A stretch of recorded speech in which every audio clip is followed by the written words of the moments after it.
Welcome to Loading the Bar with physical training experts Parker McBride and Matt Wasco. Our Fit Lifestyle podcast covers the science of nutrition and fitness, together with the challenges we all face to be disciplined. We'll guide you through the minefields of fads and gimmicks and all manner of BS that tempt us in today's fitness world. Ready to begin? Then let's start loading the bar.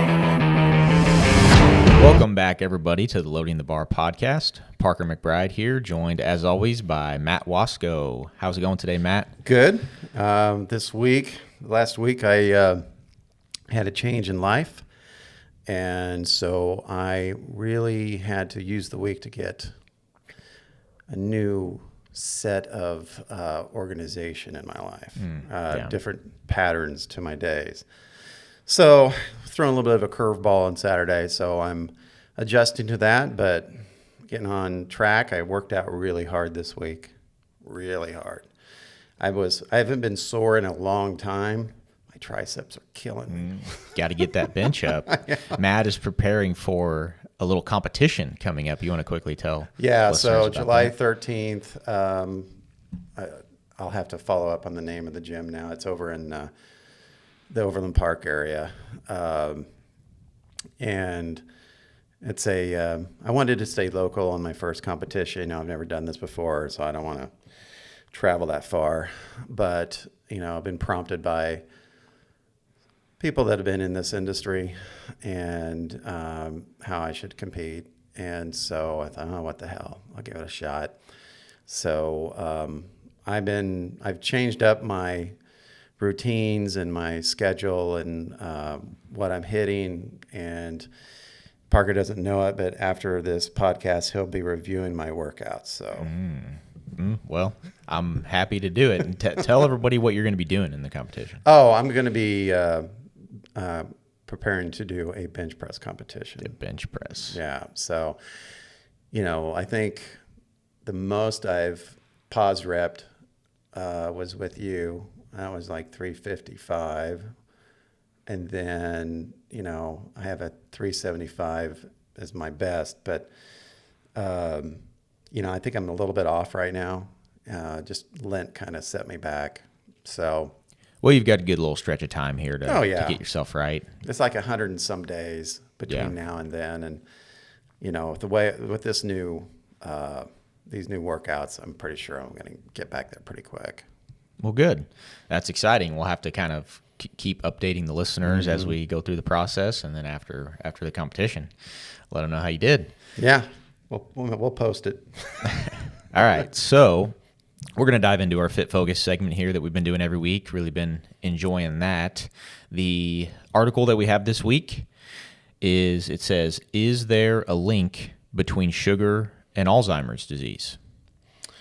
Yeah, so this is, we know sugar has been behind a lot of malfeasance. And, one of the things so when I read this, I wasn't surprised, because I've heard in the past, just from medical professionals, that, and mostly your outside the box thinkers, sugar has been linked to making cancer flourish.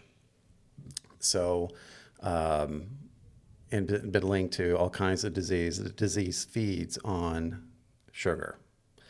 And so when I saw this, I wasn't surprised, So it's something that we should all, we've had sugar pushed down our throats for decades now, with all the sweets that are, going to any grocery store or convenience store. They line the aisles as you leave, and you see, I think it was, I can't remember, Parker, if you told me this off the podcast or during a podcast, where you were talking about how you were sitting in a restaurant.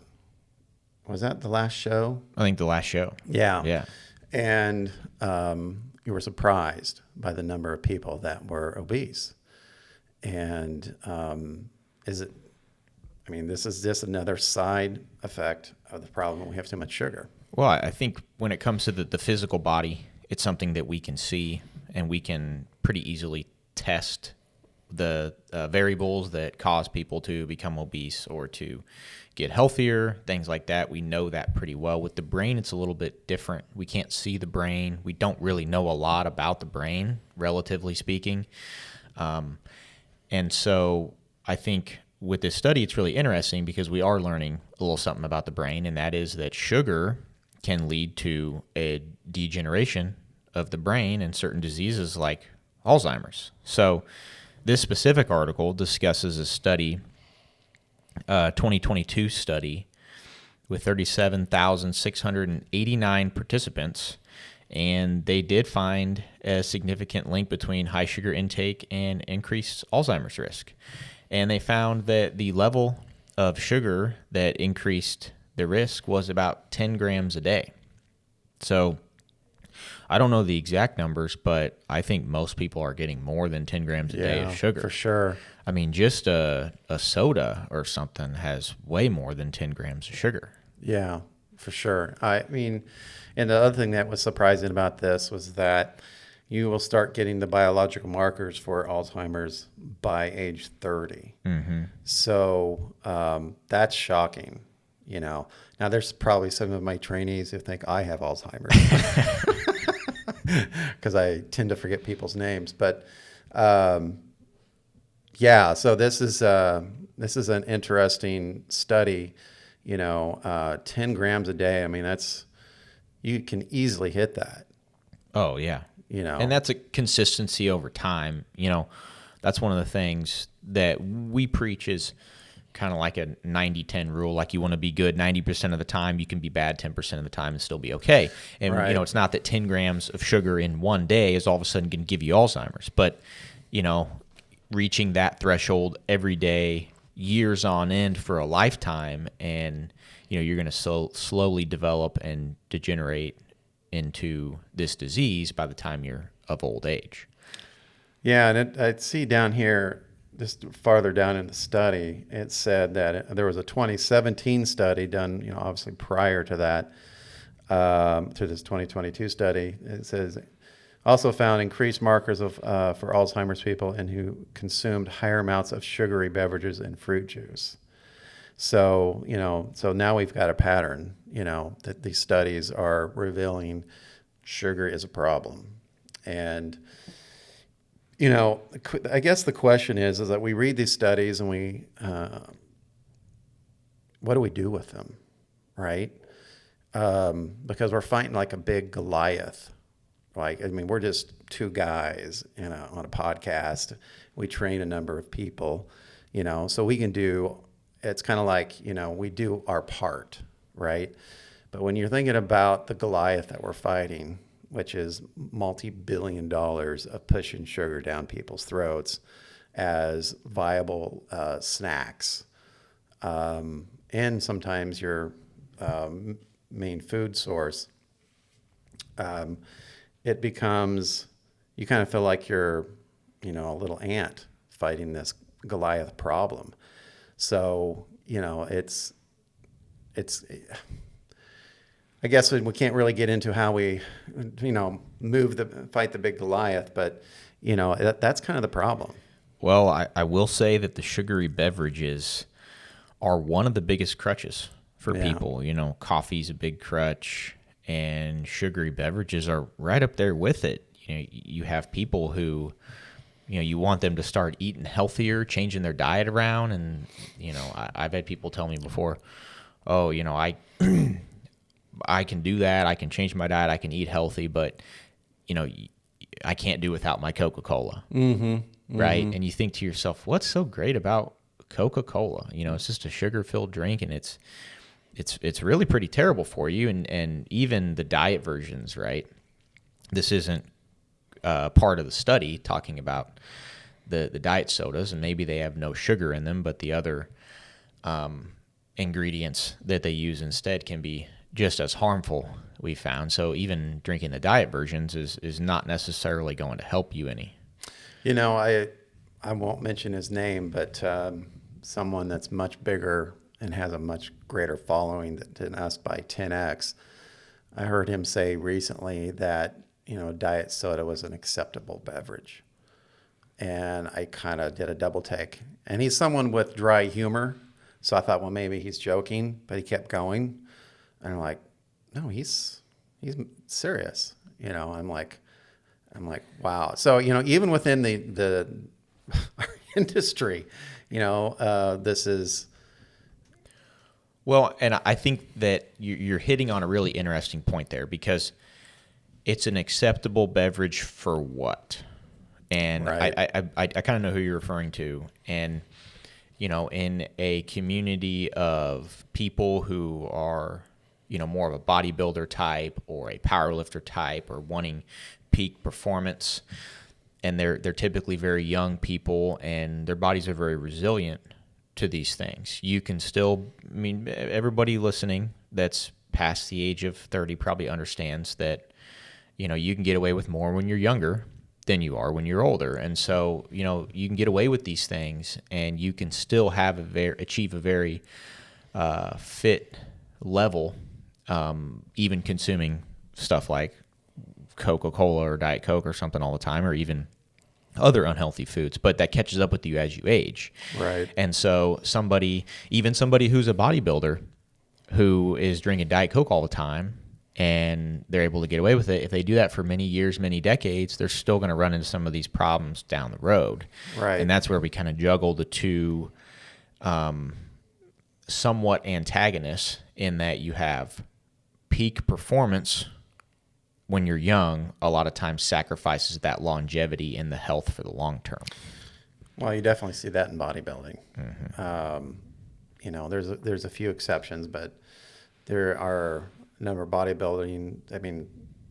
Just in the last 10 years, the number of deaths in bodybuilding has been very high. It seemed like it was every month I was hearing about some bodybuilder had died before the age of 60. So it tells you there's some long-term ramifications to the lifestyle, especially if it's at the highest levels. So anyway, sidetracked. Well, and what we're going to preach here is always going to be health for the long term, right? Health for the short term, but also health for the long term. And we're never going to sacrifice our long-term health and our longevity for short-term gain. I think we both agree emphatically that it's not worth it. Right. Well, and here's the other thing. I think some of these things that sugar has caused, you can start to reverse some of those effects. Clean your diet up. There's some supplements out there that help with memory and brain function. And because I'm just reading here, some of the symptoms of Alzheimer's is trouble with memory, having difficulty problem solving, mood and personality changes, poor hygiene, and social withdrawal. And so, you can start to, if you're listening out there, you can start to reverse some of these things by the change. Like we've talked about in the past, it is a lifestyle, and I think that's what we both advocate for is changing people's lifestyles, how they live. Their sleeping habits, their eating habits, their physical activity habits. Yeah, absolutely. So I think the conclusion here is you guys need to be laying off the sugar intake. Correct. And, we all, well, maybe not all of us, but most of us love the sugary treats. The sugary treats are okay. The sugary treats are even good in moderation and on rare occasions. It's good to treat yourself, but we don't want that to be a consistent everyday thing. So if you're finding that there are consistent everyday habits in your diet that are high in sugar, we need to start trying to cutting those down, if not cutting them out completely. Well, I would say your discipline has to be very good because you have a phenomenal baker in your house. I do, yes. But we've figured out a balance and ways to make that work, right? Yeah. Because it's kind of like drawing a line in the sand, and saying, this is a line I'm not going to cross. Right. I'm not going to just all of a sudden eat sweets all day just because my wife can make sweets. And so. Does she make some killer cinnamon rolls? Actually, no. She's not a big fan of cinnamon rolls. Oh, man, I love cinnamon rolls. I'm not sure she's ever made ever made cinnamon rolls. Every time my mom would make cinnamon rolls for Thanksgiving, she'd make like 3 pans of cinnamon rolls. And I would eat too many because they were so good. Yeah. They're kind of my kryptonite, but anyway, I digress. Yeah. So we need to avoid the sugar and promote healthy lifestyles. And all we can do is one person at a time, and then hope that those people that when they have success in their lives is they become an advocate for other people. So it's almost like a grassroots level, to impact, you need to start influencing one mind at a time. Well, we live in the social media generation, in the generation where you get online and you see somebody having some ultimate success. They're doing way better than you. They're way healthier than you. They're way better shape than you. And it makes you feel like you can't do it. Right. It makes you feel ready to give up, ready to quit. But it's the people around you, the people in your life, the grassroots movement, like you said, where you talk to those people, you see these people who were in the situation like you. They weren't that much different than you, and they figured out how to do it, and they had success. And you go talk to them, and then you go figure out what they did, and then you begin to emulate that, and you get that hope that there's actually a chance for you to succeed, because it doesn't seem like you're climbing a massive Mount Everest anymore. You're just climbing over a little hill. Exactly. No, so great. That's exactly. All right. So today, what we kind of wanted to talk about a little bit is, we talk about how we should train, how we should eat, what our habits should look like. But we also recognize that each individual is different. And, it takes one-on-one coaching, obviously, to figure out the different individual nuances between people. But there are certain trends, and there are certain differences for different, I guess you would say, categories of people, right? Right. The habits that a 20-year-old should have is not quite the same as the habits of a 70-year-old. There are many similarities, but there are also some differences, right? A man and a woman might have a little bit different habits and a little bit ways that they go about their training or their diets. And that's kind of what we want to talk about today, some of those differences in different type of people and how you guys can maybe fine-tune your habits a little bit more. Matt and I can obviously speak to the male perspective really well, but we've also trained people on all levels of the spectrum.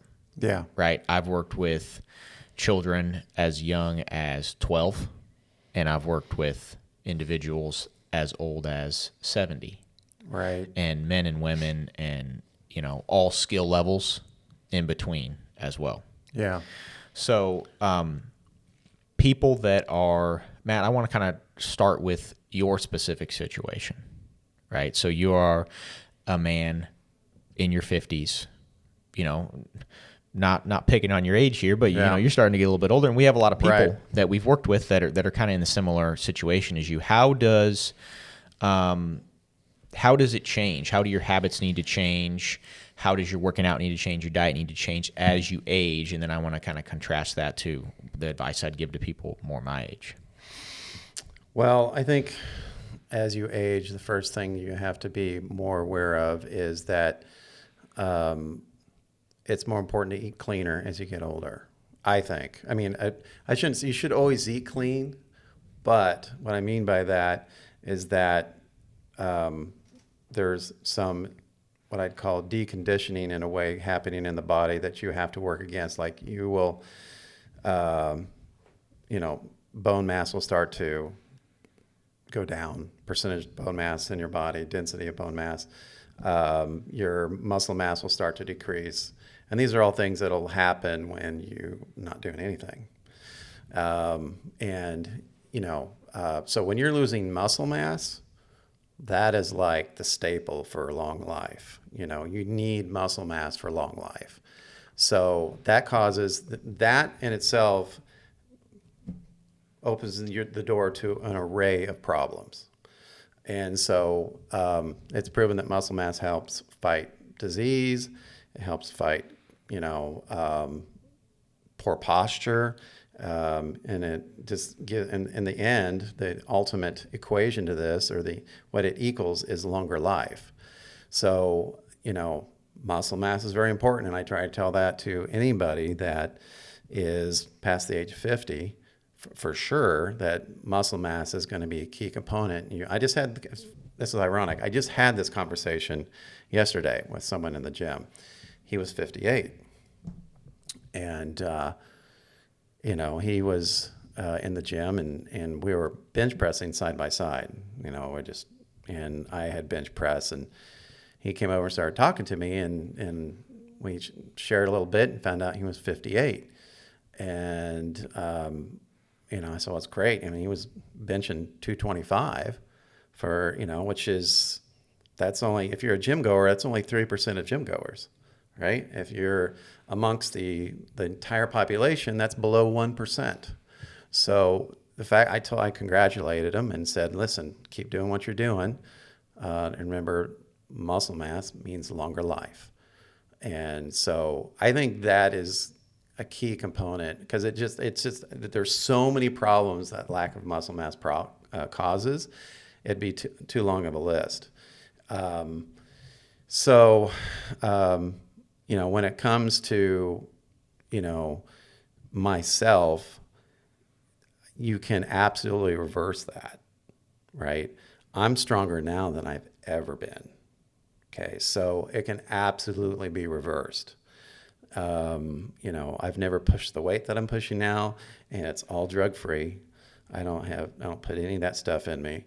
And it's because I eat very clean, I eat very religiously, and I know when to say no as far as eating, junk. So, because it's heightened. Everything's heightened when you are getting older. You need to realize that you're aging, and you need to take care of yourself, because if you don't, and I try, obviously we want to create these patterns in our 20s and 30s, right? And then when you get into your 50s, you're eating, how to eat clean. I will say I didn't start doing it until my early 40s. And then I started slowly cleaning that up and, getting to where I am now. So I think it's just a heightened sense of responsibility to nutrition and fitness. So would you say that you think lifting heavy becomes more important as you get older? Yes, but with because there's two sides to it. Yeah, right? We want the muscle mass. We want to preserve the muscle mass, and by working the muscles harder, we are more likely to preserve that muscle mass. But on another hand, we don't want to risk injury. Well, your joints can take a beating, right? You can wear those joints down, and yes, you want to lift heavier, but there's, like, within reason. I would never tell anybody I'm training that's in past the 50 to be lifting what I'm lifting. Most of the time, because it's as you've discussed with me in the past, there's a heightened level of focus on form and approach, and everything has to change to get in those weights. I mean, everything. You can get up to 225, 250 on a bench, or 135 overhead press, or 35-pound curls and all those kind of things without too much change. But you start going past that, it's a heightened sense of on the approach to, or detail, right? You have to be very what's the word I'm looking for here? To your workouts. I mean, you have to be very precise. Very precise, I guess that's the word. And I guess it takes a lot more energy and effort to get to those levels in everything you do. So it's going to take more time, right? So for the most part, most people, when they come in, they just want to feel better, look better, and get a little stronger. And for the most part, just doing 3 or 4 times a week, you can get to, where you're pretty strong individual. Not everyone gets a 1-to-1 on their bench, not that that's indicative of, well, actually it is. I mean, if you're 1-to-1 on your bench, think about all the components that make that happen. Shoulders, back, triceps, chest. And by 1-to-1, you mean? One per, you're lifting your body weight. Yeah. Right. So most people walking off the street aren't. They're not at 1-to-1. And so, just to get them to that is an accomplishment. If they get to 1-to-2, 1-to-3, that's respectable. Yeah. So, and so but you start getting past that, that's another level. Yeah. It's interesting you brought up being the strongest you've ever been at your age, and that being a rarity. Mm-hmm. And obviously, I probably wouldn't recommend, like you said, I wouldn't recommend people to be pushing those limits at that age. Mm-hmm.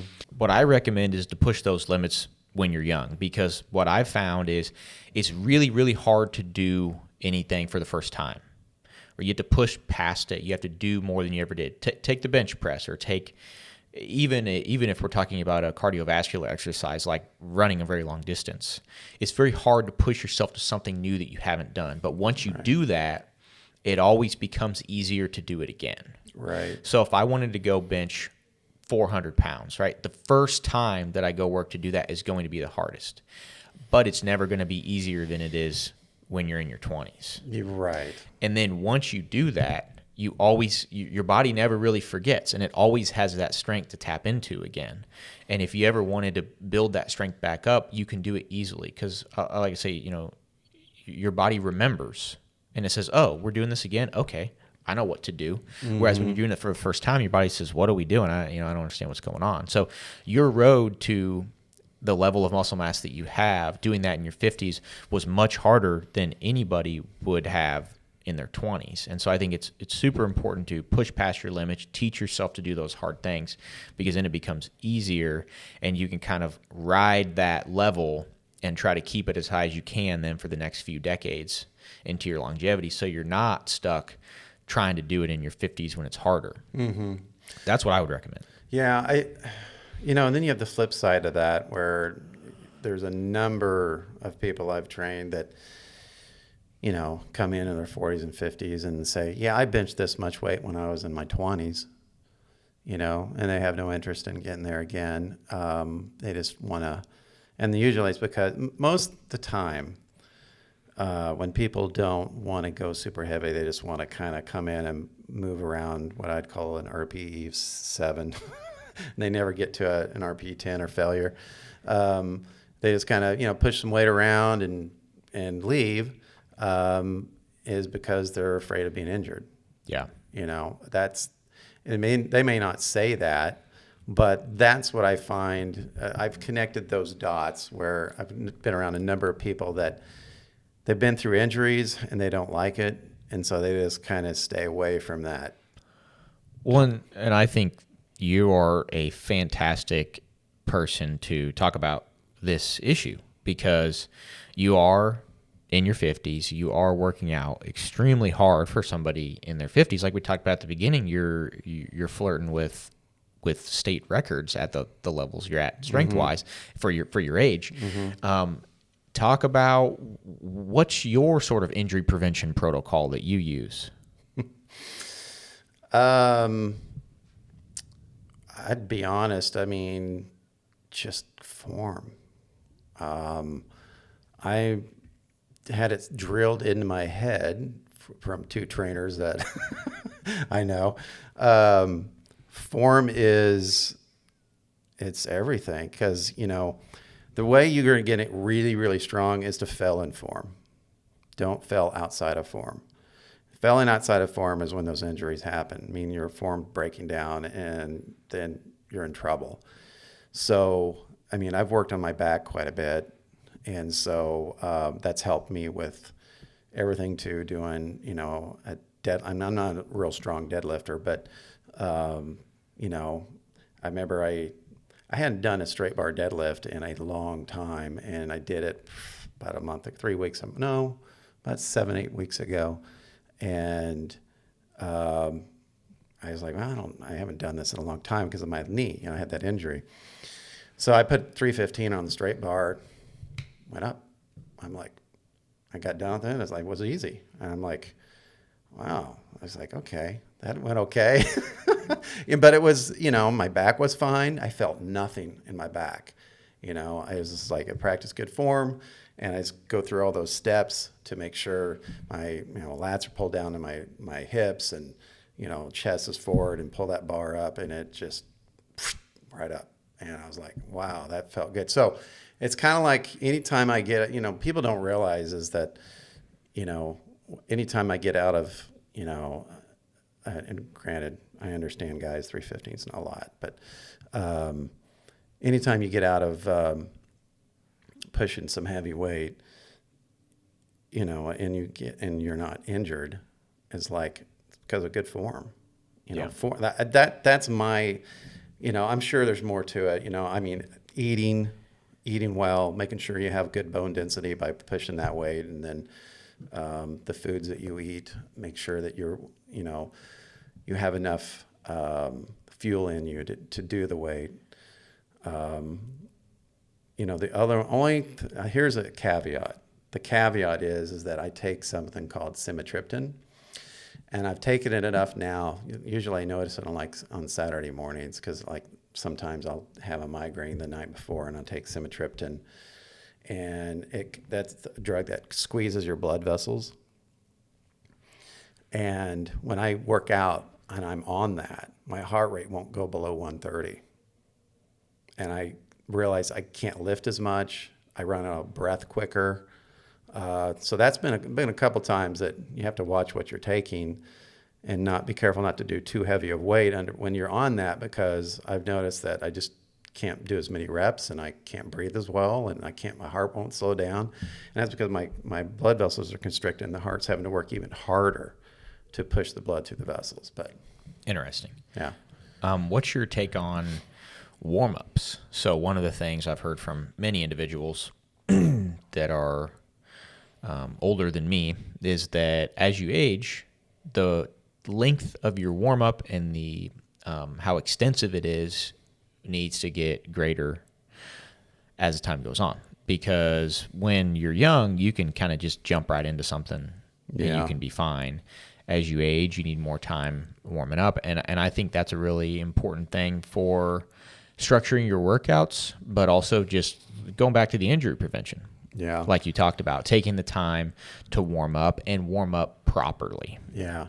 Well, I warm up 3 muscle groups before I get going, and that's my lats, my shoulders, and my chest. Yeah, but it depends on what you're doing, what you're working out for the day. Right. You kind of want to warm the muscles up that you're going to be using, and you want to do that in a very active way. Yeah, I was speaking specifically to if I'm doing bench, right? Yeah. But yeah, anything any warm up, I'm usually 15 minutes, give or take.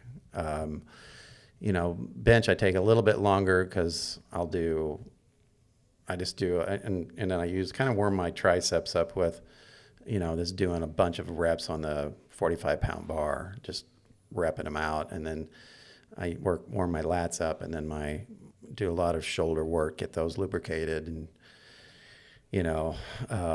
more preventative. I mean, a lot of times I can. One time I was sitting talking to someone, and I just forgot about my warm up, and I just got going. And I was like, oh, yeah, I forgot to warm up, but it's not something you want to do. No, and I would say to the young people out there, you can probably get away without it, even maybe all the time, but it's going to be better for your joints to go ahead and get the warm up, get blood flowing in there, actively warm up, whether it's your legs, your arms, use lighter weights, use faster tempo repetitions of the same movements that you do when you work out is what I found to be the best thing. So, take a simple example of like a tricep pushdown. Instead of, if you normally do sets of 10 with 100 pounds, do 30 or 40 pounds and do 50 reps, and then do it again, and that is going to stimulate the muscles, stimulate blood flow to come to the muscles, and that way it's already there whenever you start going heavier and pushing yourselves a little harder. But for young people, it doesn't feel like you need it, but do it because it's going to help you out in the long run. Yeah, well, we've seen a number of people that are in their 20s and 30s get injured because they didn't warm up. Mm-hmm. So it does happen. It's less likely, but you're in the game long enough, you'll see it happen. Yeah, absolutely. So, yeah. Another thing I would say for, you brought up the importance of clean eating as you get older. Mm-hmm. And I think that's our metabolism slow down. I think that's a big factor. For younger people, especially if your goal is putting on muscle mass, if you're a young person and you are, maybe a little bit underweight and you think, I just want to get stronger, I want to put on muscle, you can sort of fudge those lines a little bit more and get away with it. And it's not always a bad thing because it does take a calorie surplus and an increase in young people's metabolism is increasing. It's so high that it takes a larger amount of calories in order to have enough bioavailable nutrients to build those muscles. Right. And so, you're finding in order to build muscle, you're up in what? 3,000 or 4,000 calories a day. I'm pushing. I'm hitting three, but I'm trying to get up to 3,500, and this is taking a little bit of time. And a lot of times in young people, it needs to be even more. Mm-hmm. If you're trying to put on muscle, your metabolism is running so high, especially if you're a very active individual. Right. Now, obviously, we can contrast that with somebody who is young but is very overweight and is looking to reduce their body weight. I would actually say the opposite in that case, because a young body is typically more resilient. What I've found works the best with young men especially, right? There was this guy I went to high school with, and he was a wrestler with me. And I think it was his sophomore year, he wrestled heavyweight, which mm-hmm. was 285 pounds was the weight limit for heavyweight. I don't think he was like all the way up to 285, but you can't weigh more than that. And I had a couple different classes with him, and I noticed that he all of a sudden all at once kind of like changed his habits, and he started lifting weights all the time. He lifted a lot, and he did change his diet to eat a lot healthier, but he was still eating a lot of food. Mm. And he was almost like gaining weight. And I know for a lot of people, they would say, you need to be losing weight. You need to be eating less. But what he did was he did that for about a year. He lifted really hard, got mm-hmm. really big, didn't really lose a lot of body fat. And then you know what he did? Then he started losing body fat. And he had this muscle built up to where it sped his metabolism up so high to then when he started eating clean, he didn't have to cut his food intake back that much, and he just started to melt off fat. And in a matter of months, he all of a sudden was like jacked and shredded. And mm-hmm. he was like the most jacked guy in school, and he ended up wrestling at a 220-pound weight class, which is the next weight class down. Wow. And he was just, he would scare people because he was pretty tall guy too, and he was just jacked. But it was interesting to see that process take place. Yeah. Whereas to say, if you're looking to get in shape, especially as a young man, and you're very out of shape, very overweight, the importance of lifting weights as opposed to just, running and only running, right? Running is fine. Cardio is fine. But if you only do that cardio, your metabolism is slowing down. You don't have the muscle mass to build up a metabolism. You're not burning off as many overall calories. You have to eat less calories in order to lose weight. And it's almost kind of like a race to the bottom instead of going ahead and building that framework first and building that muscle and then allowing that metabolism to do the work. Right. Another thing I was thinking of as you were talking was how I try not to, it's not that hard. If you have a system of how you approach your clients, you approach them in a way that's going to give them the best bang for their investment. And that is, like, I've had people come in that have had a number of surgeries, maybe they have a pacemaker, a titanium knee or whatever it might be. And it's like, well, I run them through kind of a myriad of exercises that are more to gauge what their abilities are, and, I usually will keep them, safe exercises, but you can tell a lot. And sometimes they surprise you. They're like, oh, they can do more with all these deconditioned elements to their body than I anticipated, right? So then you're not judging it off what they've been through. You're judging what they actually can do. And then I've had some surprises that people that are in their 30s and they are surprisingly very deficient in a lot of areas, be it strength or balance. And you have to back them off more than you might have someone who's in their 60s who's got more range. I'm working with a new client, and he's in his mid 30s, I think. Yeah, I think early 30s, and surprisingly limited range of motion in his shoulders. Like, he's trying to do a tricep. I was having to do some tele extensions, and very tight in the shoulders, very tight. Barely can even get it past the back of his head. So, these are all things that, it's good to run someone through a process when you first start working with them, see what their abilities are. Don't assume too much right off the bat because of how old they are. And then here's another thing it's always thinking. A lot of times you can tell someone who is very athletic, or you can tell they've done sports before.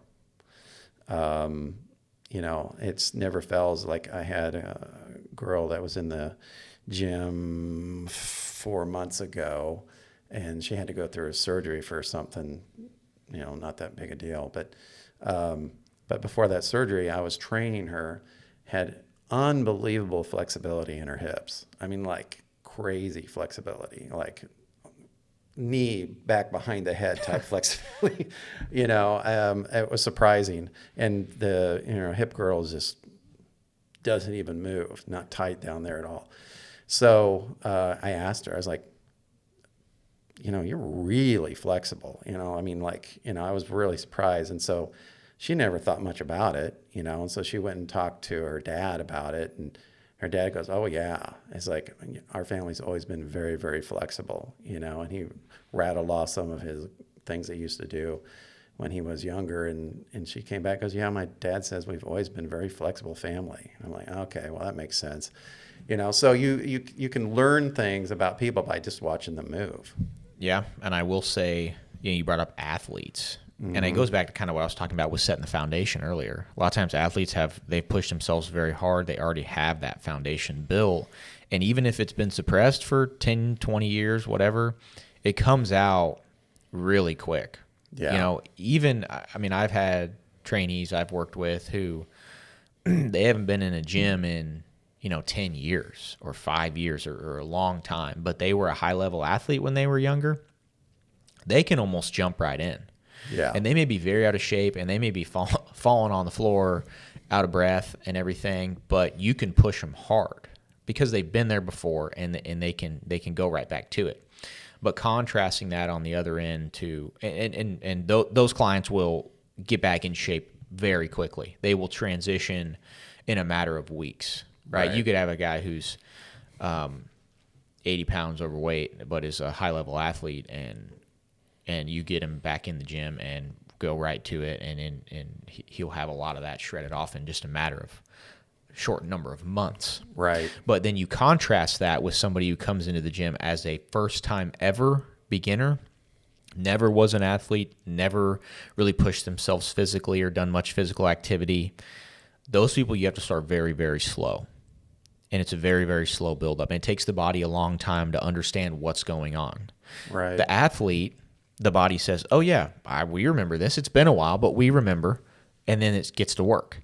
The brand new person, the body says, what the heck's going on here, right? We've never done this before. And it takes it a few weeks or even months to figure it out. And it's one of the reasons why we talk about to brand new trainees who have never really been in a gym before, done much working out before, you're going to have to wait a few weeks or even months before you're really seeing much results, because we have to teach the body. We have to Right. show it how to move and let it build those habits. It doesn't already have them to pull from in the past. Right. Yeah. Well, and I also think that anytime you have new trainees in the gym, they're very apprehensive, and you have to be that. I mean, sometimes it's not just training the body; it's training the mind. A lot of people come in and their mindset isn't quite where it needs to be. That's the other side of, and that's kind of, I don't want to say it's consistent across all age levels, but if someone hasn't, I will say this, if someone has never been in the gym that much, they tend to struggle with, everyone worrying about what everyone thinks, being, kind of shy, and you have to kind of welcome you as a trainer. You have to have interpersonal relation skills to kind of bring their personality out. Yeah. So it becomes, we're almost multifaceted in that way, that a good trainer will get someone comfortable, right? And so that's the other challenge of different personality types and different people, is that we have to also be really good communicators, right? That's the other side of this that we don't think about sometimes, is that we have to be really good communicators. Anytime I have someone new in the gym, I'm saying, hey, Jody, go introduce yourself, or I'll put people together that one's been there a long time, one's new, and talk to her, hey, make her feel welcome. And usually my trainees know what I'm trying to do. They have worked with me a long time, and they make that person feel welcome, part of the community. And so that's the other side of it. And then, the other aspect to the mind is changing the mindset. A lot of people come there because there's a reason they're there, right? If they're older, the doctor said you need to do something, right? If they're younger, they're a little overweight, they don't like the way they look, they're there because they want to lose some weight. Or if they're, in their 20s, they want to look jacked and get some girls, whatever. But we have an immediate challenge when that happens. And that is, this is a lifestyle, not a goal, reaching a goal, right? The goals will come. I mean, I just made a post the other day. I said, hey, I'm working towards goals, but remember, it's all through a lifestyle, right? So it's about it. And I had this conversation I had yesterday with the 50-year-old. I even told him, I said, listen, it's not necessarily that you're doing bench press to just do a heavier bench press. It takes these 4 muscle groups to do that. And one of these, when you strengthen those 4 muscle groups and you go out in the world, you're able to pick things up. You're able to push things you need to push. You're able to pick your grandson up. You are just stronger to do pragmatic things out in the world. And, so doing the heavy bench press is just, or a heavy squat or a heavy deadlift is all indicative of things I can do in my everyday life. That's the practical approach to exercising. But you have to change that mindset. It's not about just getting to a certain weight or, losing a certain amount of weight. And then we've talked about, I get there and, okay, I'm done. No, this is the way you live now. And let's work towards that. Yeah. So what about the difference between men and women, right? We live in a society now that tells us there's an infinite number of genders and that gender is a construct and men and women don't exist. But one of the things we strongly believe and have seen through our trainees is that there are differences between men and women, right? And the way that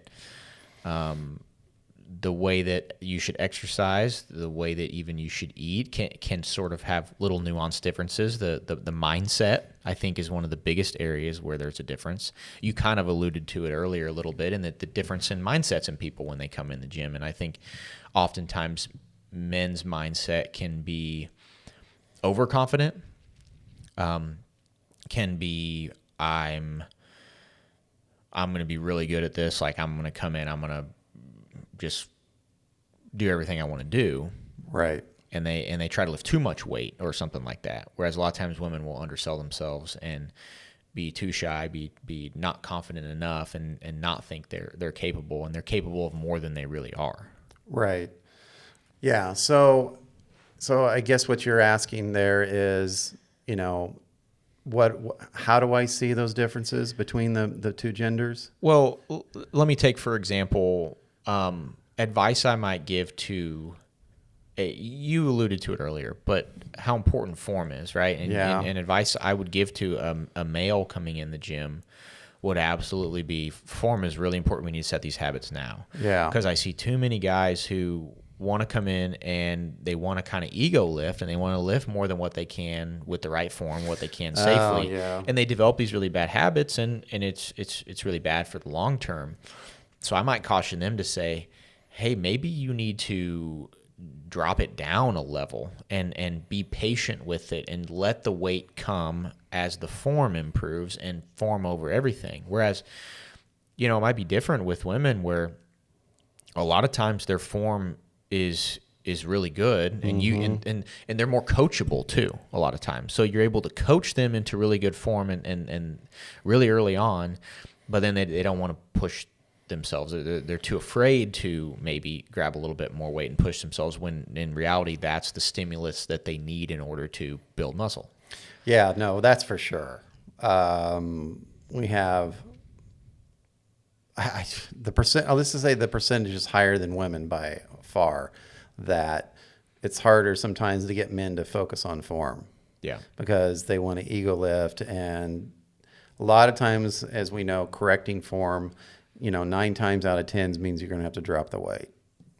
I trying to think what the one time would be, but just to not make it 100%, most of the time people have to drop their weight to do good form.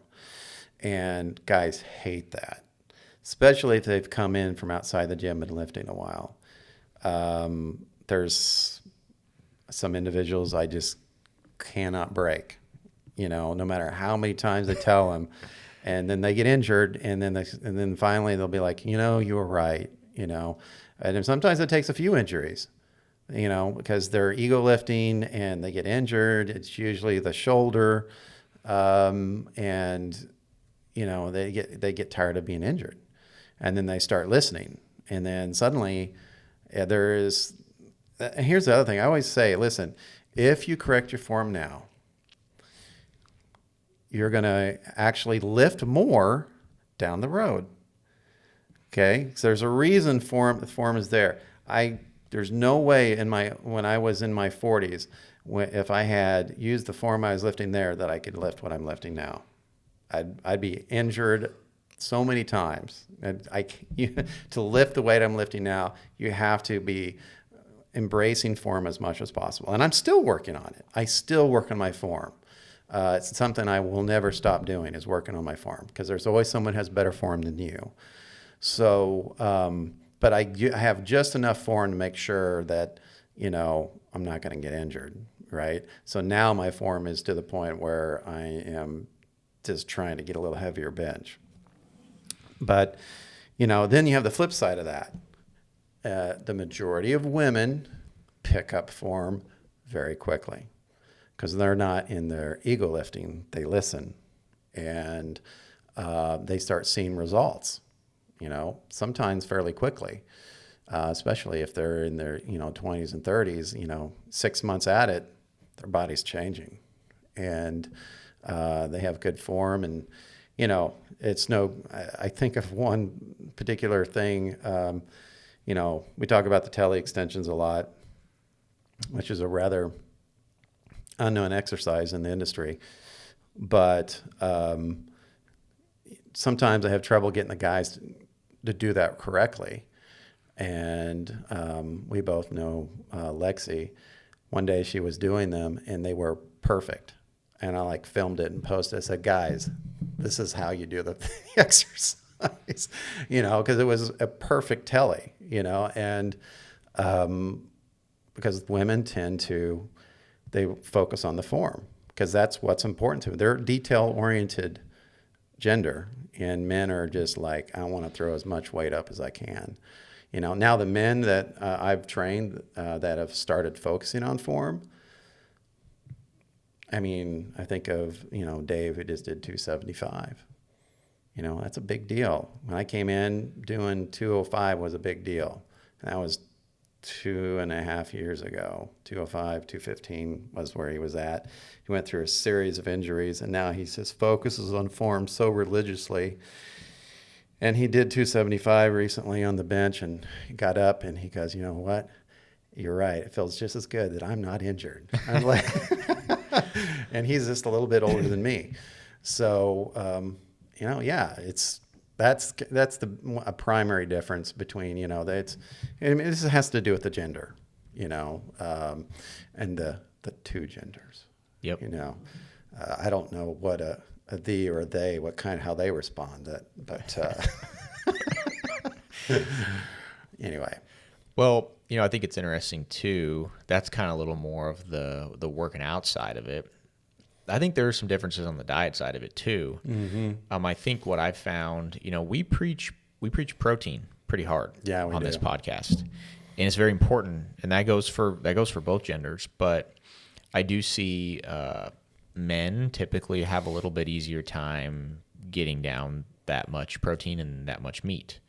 Men typically just are more meat eaters. They like that, and I think a lot of women have kind of fallen victim to the preaching that, you need to cut way back on your calories, you need to eat lots of salads, lots of vegetables, and that's really all you should eat. And a lot of times I think the issue with women who are carrying just a little bit extra weight or want to trim down a little bit, it can actually be a large metabolism issue. So they're not eating enough nutrients, enough protein to speed up their metabolism, and so they're not hardly burning off any calories, and that's where I think the protein comes into play. I've seen people who have increased their overall, women especially, increase their overall caloric intake, and sometimes even end up weighing more, but when you look at how they look, they are very, very happy with how they look because they put on a little bit muscle mass and their metabolism speeds up. They're eating a little bit more. They're eating that protein. And I think that's a hard thing to get women over, whereas it's not that hard to convince men to eat more protein. For sure. I recently had this interesting conversation with a colleague and about when we eat, is there a point where we eat too much protein, right? And his take was that it turns into carbohydrates and it inhibits I'm not going to put words in his mouth. Anyway, the body turns those proteins into carbohydrates when we pass a certain level, and that it inhibits our mineral and vitamin absorptions from the fruits and vegetables. And my only caveat to that, or I would say my only contention would be, I think fruits and vegetables already have certain toxins in them or inhibitors that doesn't make them as bioabsorbable as meat. Meat has actually more than lots of your fruits and vegetables. Not that you can't, eat an array and get even more by the number of fruits and vegetables that you eat. But, he made the contention that anytime you eat meat, you should have rice with it or some type of, carbohydrate of that sort. So, that's the kind of the question is like, when am I eating too much protein? So I wanted to lay that at your feet and get your thoughts.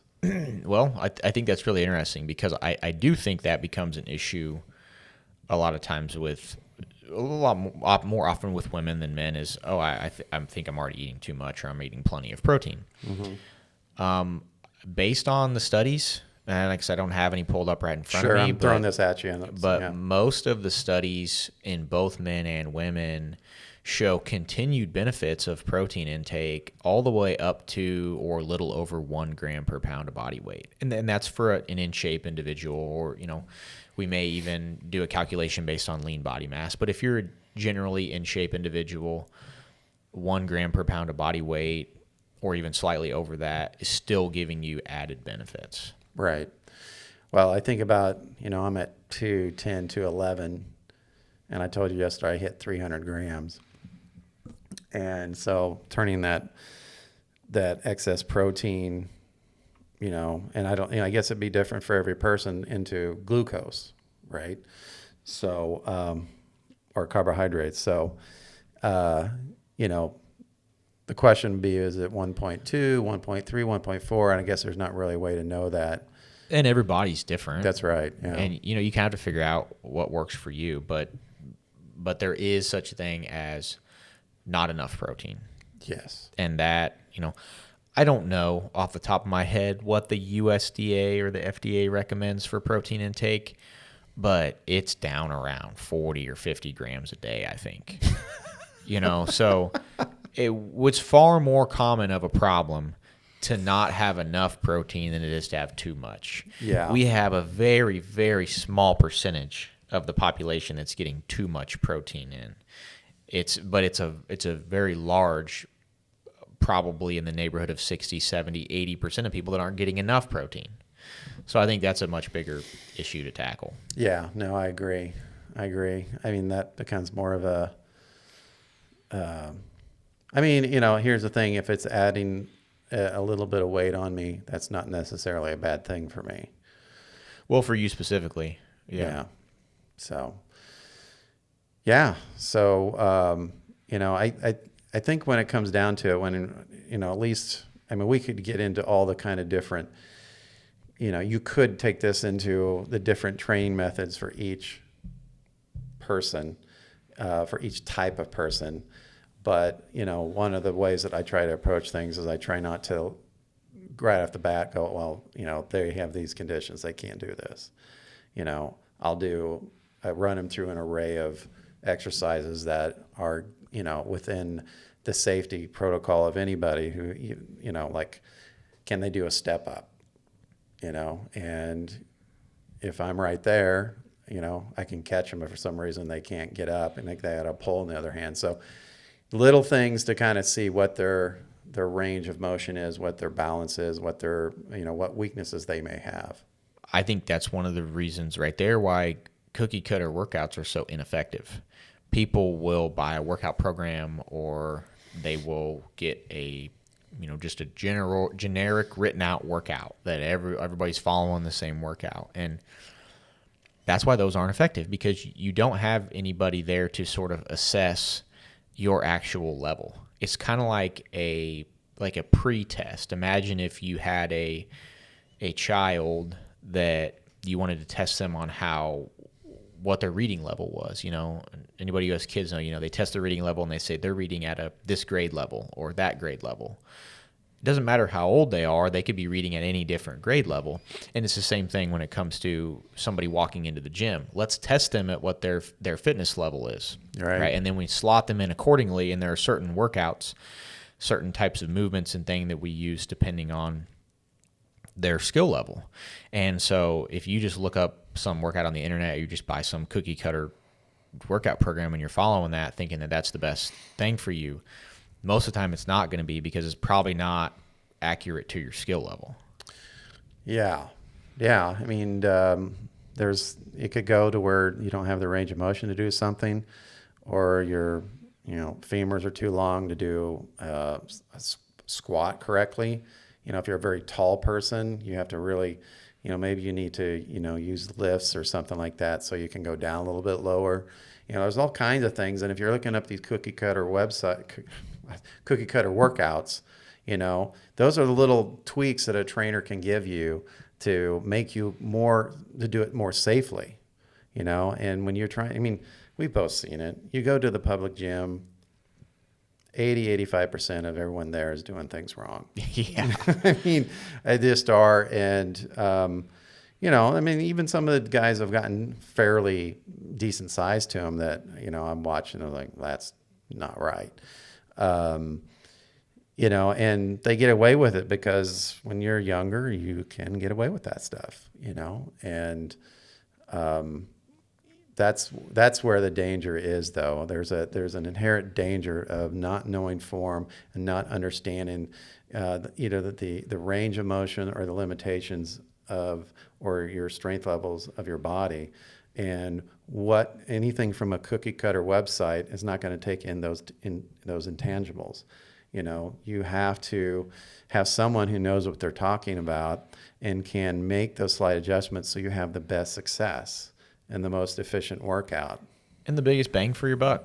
Yeah, right. Exactly. You may spend a smaller amount of money on a workout that you buy on the internet, but it's giving you no value because it's not accurate to what you need. Whereas you spend a little bit more money getting a trainer, getting a little more devoted attention, and then you actually see the results. Exactly.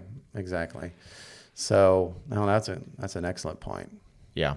So I think, really the conclusion here and what we kind of wanted to hit on today was there are these principles that we hit over and over and over again that apply to everybody. Yeah. But with that said, there are nuances.